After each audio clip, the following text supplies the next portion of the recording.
Welcome to the deep dive. We're here to sift through complex ideas and really bring you the core insights. That's the goal. Everyone feels it sometimes, right? That craving for things to be predictable. We like smooth sailing. It's deeply human, yeah. We want Yeah. control. But life, well, it doesn't always cooperate. Think about the pandemic recently. Just threw everything into uncertainty. It really pushes you out of that comfort zone. It absolutely does. And our natural tendency is definitely towards stability, predictability. Right. But there's this interesting tension. Ancient wisdom, like the kind the sages discussed, suggests that too much comfort, it can actually lead to complacency. How so? Well, they compare the Israelites in the desert getting water from a miraculous rolling stone, very predictable, versus farmers in Israel needing rain. Less predictable. Much less. And that need, that looking upwards for rain, it fostered a different kind of connection, a constant awareness of dependence. That's a fascinating way to frame it. So how does that apply now? That's what we're digging into today, the deep insights from Chassidus philosophy. We're drawing from Rabbi Shlomo Ezagui's book and also the teachings of the Lubavitcher Rebbe, Rabbi Menachem Schneerson. Really foundational stuff. And this isn't, dry history. It's meant to be a practical philosophy for navigating life now. Very much so. So our mission for you, our listener, is really to give you a powerful shortcut, a way to grasp how Chassidus offers actual tools. Concrete tools. Yeah, for handling challenges, maybe that feeling of inner emptiness and unlocking a more meaningful way of living. We'll pull out the key nuggets, maybe some surprising facts too. Sounds good. So starting with that comfort versus growth idea. Right. One key insight is that while, yes, we prefer predictable patterns, that deep comfort can sometimes kind of foster arrogance. Interesting. The sages actually wonder why the Israelites needed the uncertainty of rain in Israel after having a miracle stone. And the conclusion was? That constant reliance on something beyond yourself, needing that rain, it cultivates humility. It makes you more attuned spiritually. So the uncertainty itself becomes a tool? Exactly. A catalyst for growth. It reminds you of that saying, no atheists in foxholes. Yeah. Difficult times definitely make you look beyond the immediate. Right. And this connects to a really profound teaching. Uncertain times, these challenging moments, they can actually be the best times to recalibrate. To recalibrate? Yeah, to tune in more deeply to, the higher power, to God. Shifting your perspective like that helps you see maybe false dependencies you had. Things you relied on that weren't truly reliable. Precisely. And you realize who or what you can actually count on for strength, no matter what's happening externally. And Chassidus provides a framework for this. That's exactly it. It's described as this innovative, groundbreaking revelation of God's wisdom. But practical wisdom. Very practical, like a precise manual almost, for creating a life that's happy, satisfying, wholly meaningful. Wow. Its teachings really shed light on psychology, emotions, how to act. Yeah. It gives you a much deeper appreciation for life and, your purpose in it. That's a powerful promise. So where does it start? Understanding ourselves. Exactly. It starts with understanding our inner world. Chassidus explains that each of us, you, me, everyone, has this pure spark of godliness inside. Animating our bodies. Yes, that's our true identity, the source of our thoughts, feelings, sense of self. And this soul, just like our physical body, has its own kind of nature, its own physiology. Okay, a soul with its own workings. Right. And it expresses itself through what are called 3 spiritual garments. Garments, like clothing. Sort of an analogy, yeah. Yeah. Thought, speech, and action. They're not the essence of you, just like your clothes, aren't you? But they express who you are. Exactly. And they reveal you, but crucially, they also influence you, how you feel, how you act.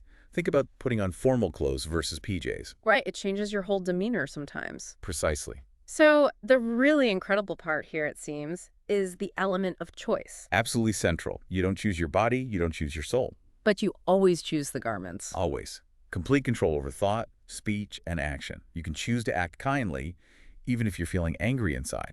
Or speak nicely when you want to lash out. Yes. And God, the teaching goes, only expects us to do what's actually in our power, which is controlling these garments. Okay, so if we control all 3, is one more important, more impactful? The sources definitely single out thought, the unrivaled power of thought. Why thought specifically? Well, unlike speech or action, which are intermittent, thought is constant. It's described as being glued to the soul. You can't take it off. Never. It's always flowing, even when you're asleep. Dreams are thoughts, Yeah, right? true. And it's entirely internal. It's a communication to you and from you simultaneously, a kind of internal double whammy, influencing you while being generated by you. Which leads to that really striking idea. That thoughts of sin are worse than sin itself. That's intense. Why worse? Because thought is so intimately connected, so fused with the soul's essence. A bad thought, even just one, leaves a deeper mark, a blemish. More profound than a wrong action or word. Far more profound, according to this view. We even see prophets calling people out not just for actions, but for compromised intentions. Or King Balak being punished for his evil thoughts, despite doing outwardly good things. Wow, okay. And there's this great secret shared by the Baal Shem Tov, the founder of Chassidus. Which is?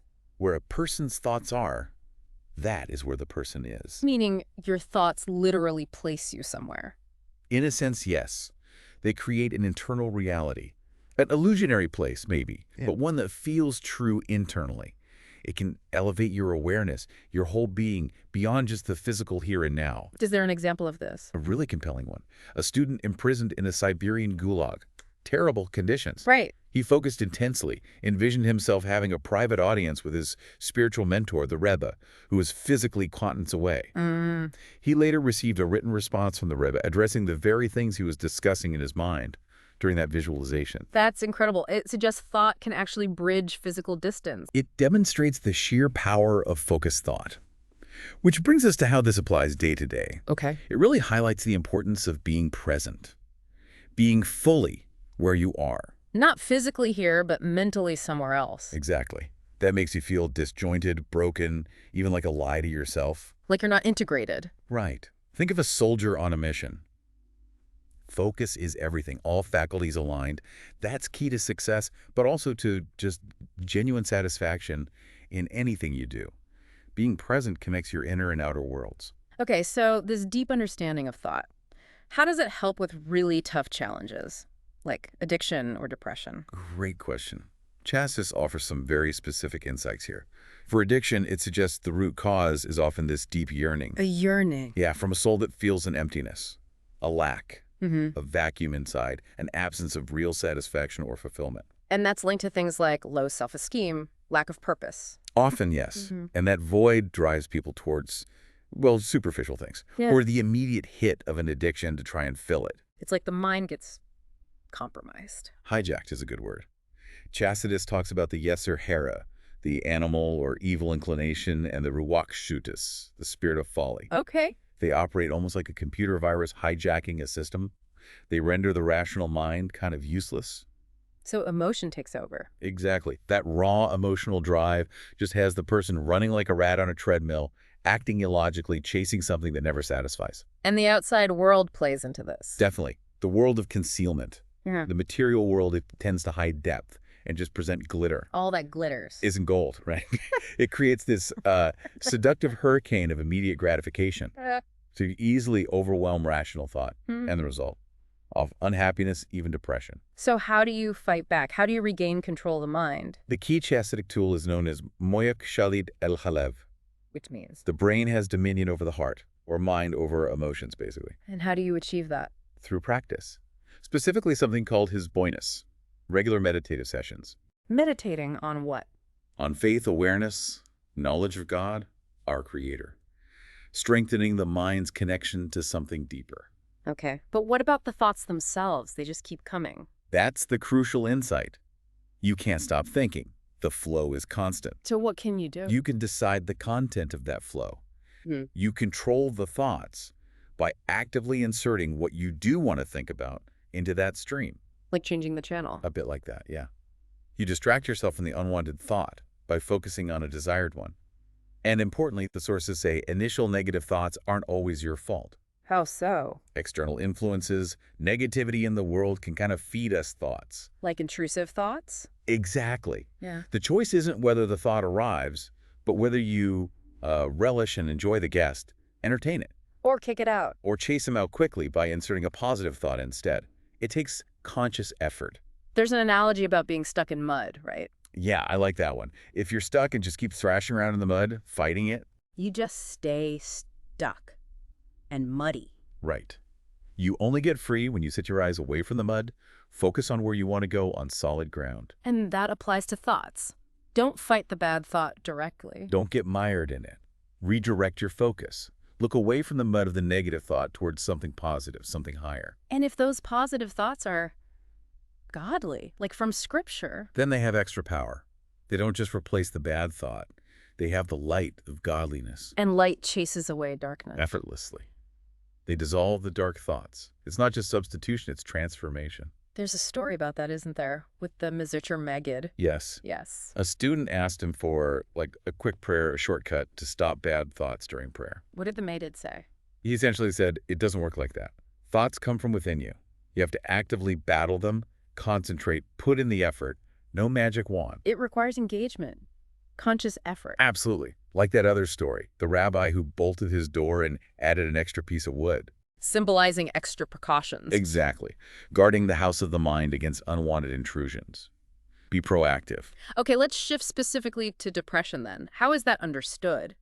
Chassidus sees depression as this negative, harmful energy. It's seen as the ultimate state of the body controlling the spirit. Leading to that lack of energy, enthusiasm. A little lack, Yeah. yeah. A kind of paralysis. And the root cause, is it just chemical? While acknowledging physical aspects, Chassidus often points to a deeper spiritual root. Surprisingly, arrogance and selfishness. Arrogance. How does that lead to depression? It's that self-centered attitude of what's in it for me? What can I get out of this situation, this person? It isolates you, leads to loneliness, disappointment when the world doesn't cater to your ego. And this relates back to the soul. Yes, that conflict between the animal soul, focused on instincts, emotions, the body, and the godly soul, focused on intellect, purpose, the mind. The mind versus the heart again. Right. And there's that metaphor using pharaoh, the Hebrew word for, which also relates to the word for neck. The neck as a bottleneck. Exactly. Indulging only in physical pleasure, materialism, it strengthens that bottleneck between the mind's higher aspirations and the heart's actions. It keeps the godly soul in bondage, unable to express itself fully, leading to that feeling of being stuck, depressed. That's a really deep connection. So what are the ways out? What defenses does Chassidus offer? It outlines 4 main approaches. Okay. 1, kind of the least recommended, is using the negativity of depression itself to reject other negative things. Sort of fighting fire with fire, but tricky. Right. What's the second? Trace the feeling back. Often, depression masks a frustrated, positive desire. Find that worthwhile need underneath and address it. Makes sense. Third, train yourself to just ignore the bad. Focus entirely, exclusively on the good. Just refuse to give the negativity any airtime in your mind. Easier said than done, maybe, but clear. And the fourth? The most potent. Yeah.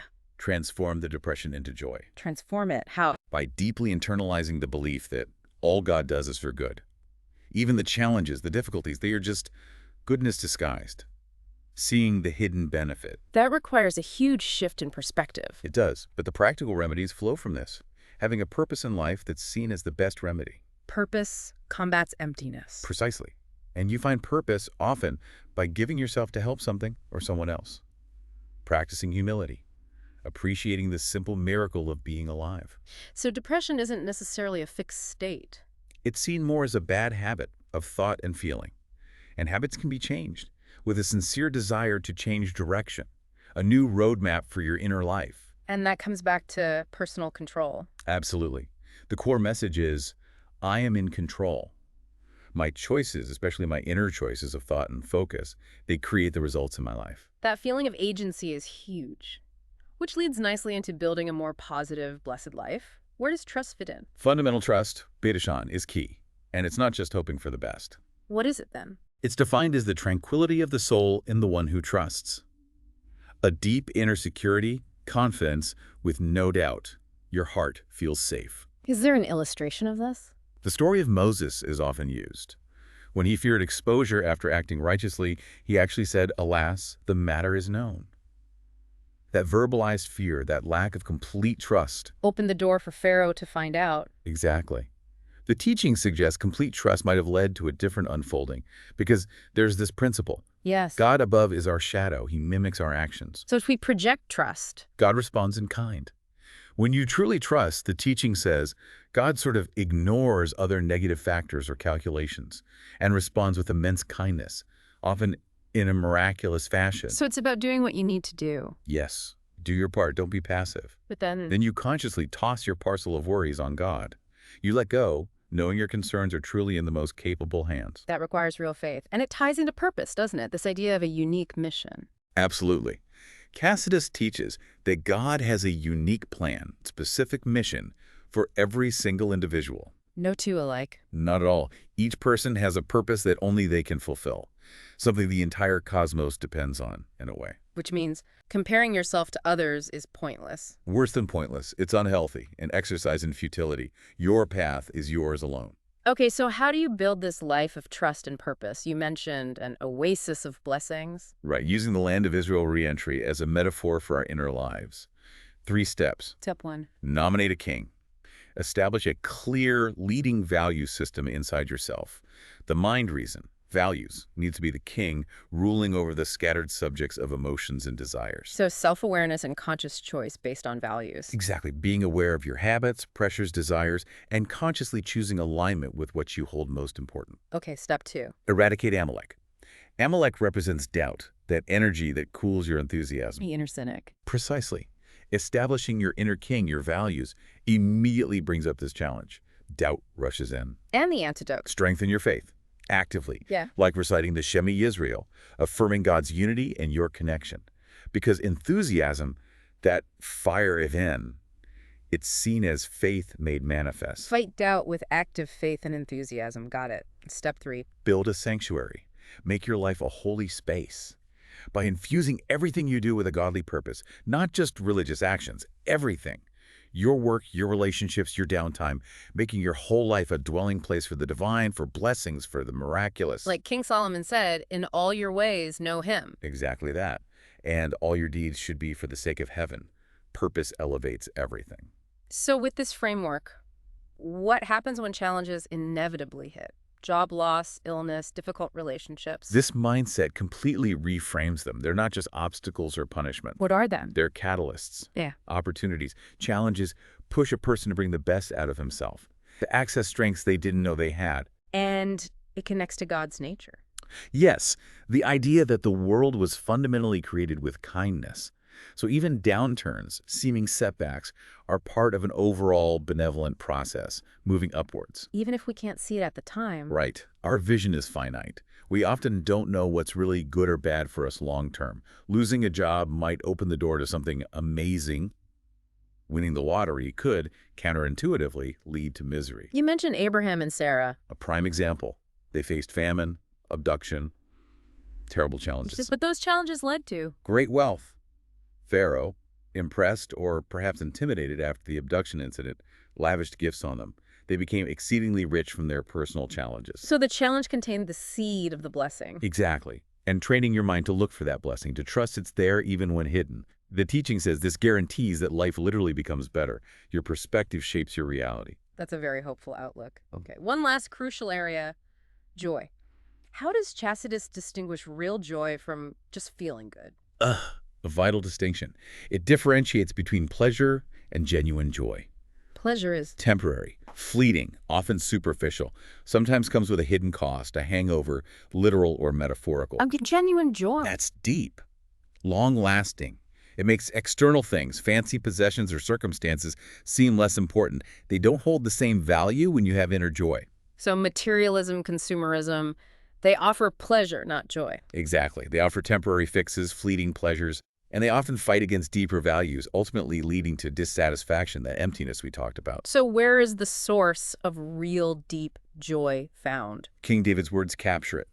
Strength and joy are in his place, and the joy of God is your strength. So joy is found in God. In connection with God, in pursuing a godly life, living a soul-driven life, connecting with the infinite source of all joy. That's where the real, deep, unshakable joy comes from. Is there a story for this too? There's a lovely one about 2 brothers. Simple guys, working in the marketplace. What did they do? They were just joyful people. Their main occupation seemed to be cheering others up, making people laugh, making peace between people who were arguing using humor. And their reward. They were shown to have earned the world to come, profound spiritual merit, simply through their practice of bringing joy to others.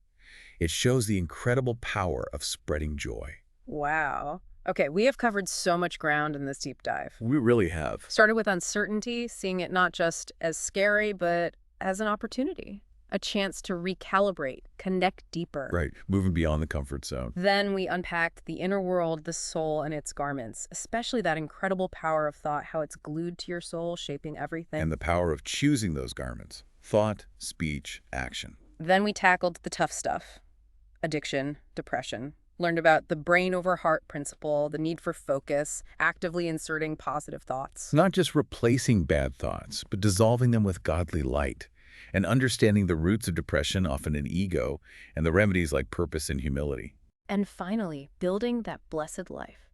Through fundamental trust, bidashan. Recognizing your unique mission, so no comparing. And those 3 steps.